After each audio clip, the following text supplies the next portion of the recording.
Welcome back to the channel.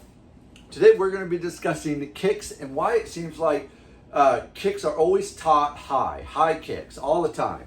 You know, if we're kicking, we need to be high and it's going to have to be the head. I'm going to kind of debunk a couple things, but before I do, let me first thank all my new subscribers. Thank you so much. I really do appreciate all the new subscribers from the bottom of my heart. Thank you so much.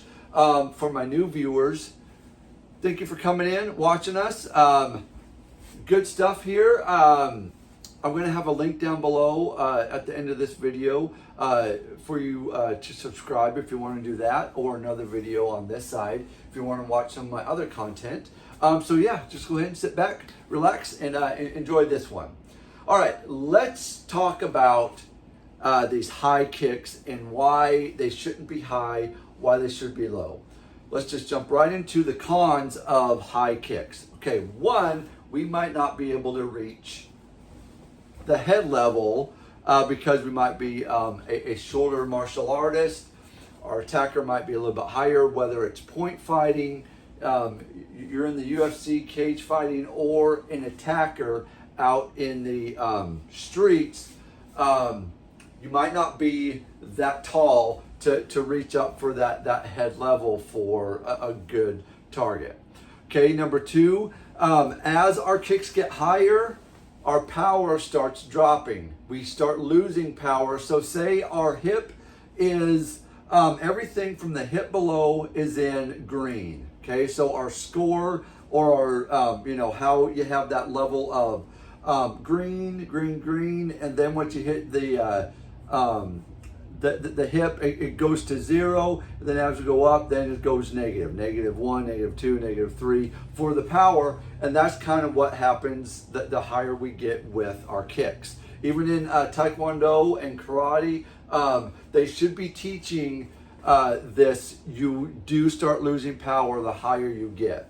The only benefit is, I would see, is if you're like 7 foot tall and you're just, you could pretty much hit anyone wherever you want at any moment like that. But for us older, wiser, seasoned men and women, we need to start thinking a little bit, keep our kicks a little bit lower and more effective. When we do throw it, we want it effective, and then we want it to be powerful, and we want it to be on the target that we're choosing, and then we need to bring it right back down so we can get the job done if that didn't do it.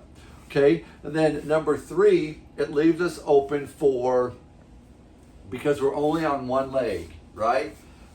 So we start from here, split second, we're on one leg, we're really high, we're trying to do that. Body gets unbalanced.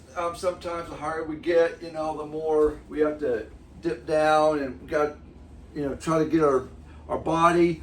So this upper half needs to be over that one leg, right? And so when we're in that stressful situation of like trying to get ourselves out of a situation, and all of a sudden we're like, oh, I need to throw a kick, boom, and then we're like, tipping down, so our body weight is not over this one leg now. It's like over here, so then we're falling.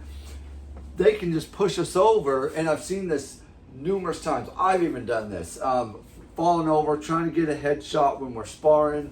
I fall over because they just literally just walk into me, and I just, trip over my own, clumsiness, and it just doesn't ever work. So we lose balance as well, and then two, the target gets smaller because we're trying to hit a smaller target pretty much, and then the last thing is we have to manipulate our foot to not just clip our toe, right? Like, oh, I just got your chin, dink, that is ineffective. And if any martial arts is teaching this, it's okay to teach, but teach what the practicality of that kick is. Okay, it's supposed to be just a little dink on the chin, and then you get back in your sparring stance, and then it looks all pretty and theatrical and all that stuff.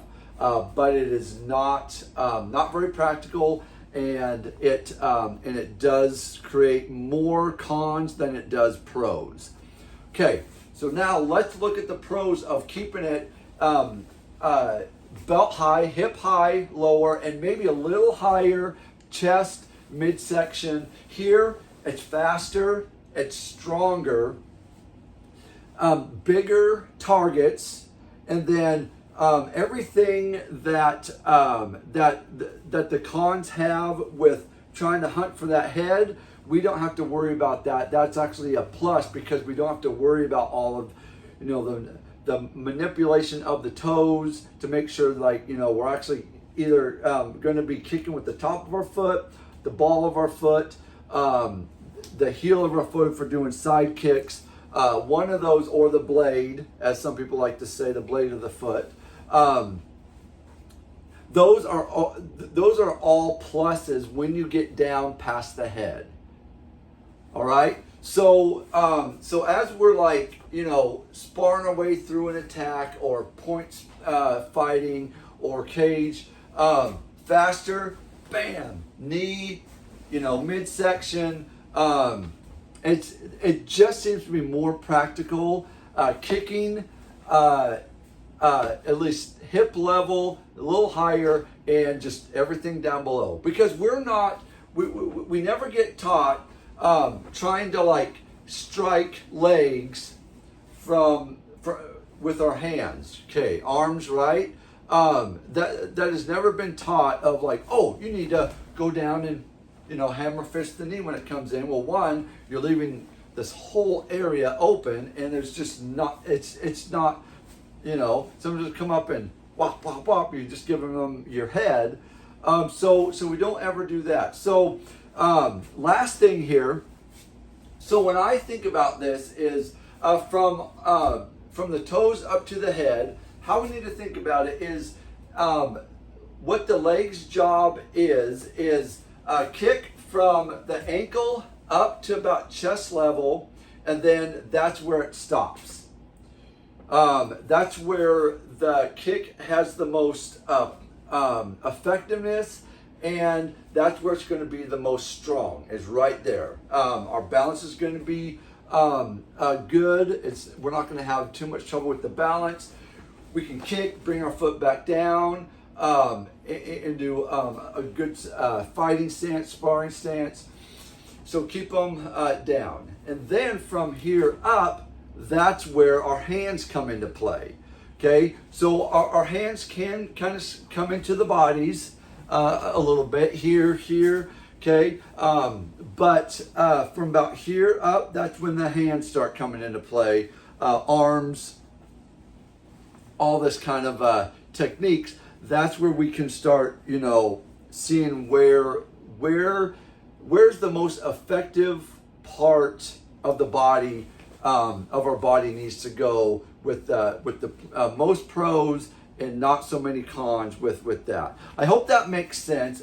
That's what I have. If you guys have any questions, any concerns, go ahead, comment down below. Till next time, guys, train hard, train smart.